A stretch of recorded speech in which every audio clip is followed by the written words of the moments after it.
നമുക്കിനി മഴ വാർത്തകൾ കൂടി അറിയാനുണ്ട്. സംസ്ഥാനത്ത് പലയിടത്തും ഒറ്റപ്പെട്ട ശക്തമായ മഴ. തിരുവനന്തപുരത്തെ മലയോര മേഖലയിൽ ശക്തമായ മഴ പെയ്യുന്നുണ്ട്. നീരൊഴുക്ക് ശക്തമായതോടെ കൊല്ലം തെന്മല പരപ്പാർ ഡാമിന്റെ ഷട്ടറുകൾ ഇന്ന് 11 മണിയോടെ തുറക്കും. തെക്കൻ ആൻഡമാൻ കടലിൽ ഇന്ന് ചക്രവാത ചുഴി രൂപപ്പെടാൻ സാധ്യതയെന്ന് കാലാവസ്ഥാ നിരീക്ഷണ കേന്ദ്രം മുന്നറിയിപ്പ് നൽകിയിട്ടുണ്ട്.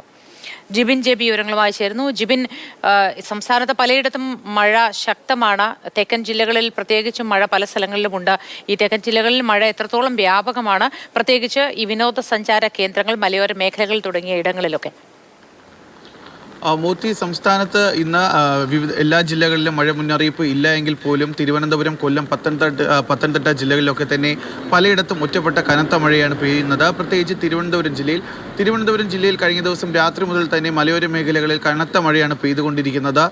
നഗരപ്രദേശങ്ങളിലും ഇന്നലെ രാത്രി നല്ല മഴയായിരുന്നെങ്കിൽ ഇന്ന് പുലർച്ചെ അത് മാറി നിൽക്കുന്ന ഒരു സാഹചര്യം ഉണ്ടായിരുന്നു. പക്ഷേ ഏകദേശം ഒരു 7:30 മണിയോടുകൂടി തന്നെ വീണ്ടും തിരുവനന്തപുരം നഗരത്തിൻ്റെ പല പ്രദേശങ്ങളിലും കനത്ത മഴയാണ് പെയ്തുകൊണ്ടിരിക്കുന്നത്. പക്ഷേ നാശനഷ്ടങ്ങളൊന്നും തന്നെ ഇതുവരെയും റിപ്പോർട്ട് ചെയ്തിട്ടില്ല. ഇന്നലെ തിരുവനന്തപുരം ജില്ലയെ സംബന്ധിച്ച് നോക്കുകയാണെങ്കിൽ ഇന്നലെ തിരുവനന്തപുരം, കൊല്ലം, പത്തനംതിട്ട ജില്ലകളിൽ ഓറഞ്ച് അലർട്ടായിരുന്നു. പക്ഷേ ഇന്നലെ പകൽ സമയത്ത് നമുക്ക് ഇവിടെ കനത്ത വെയിലാണ് ഉണ്ടായിരുന്നത്. രാത്രിയോട് കൂടിയാണ് ഈ ഒരു കാലാവസ്ഥയ്ക്ക് മാറ്റം വന്നത്.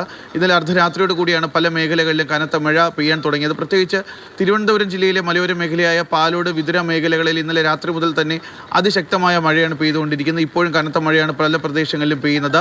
നഗരപ്രദേശങ്ങളിലേക്ക് നഗരപ്രദേശങ്ങളിലാണ് ഇത്തരത്തിൽ ഇടവിട്ടുള്ള മഴ പല പ്രദേശങ്ങളിലും പെയ്തുകൊണ്ടിരിക്കുന്നത്.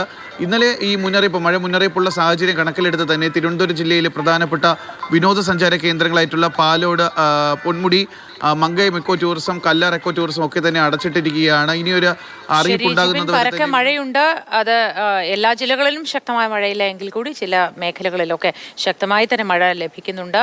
ഒപ്പം തെക്കൻ ജില്ലകളിൽ പ്രത്യേകിച്ചും തിരുവനന്തപുരത്തും മലയോര മേഖലയിൽ ശക്തമായ മഴയുണ്ട് എന്നാണ് ജിബിൻ ജെ ബി പറയുന്നത്.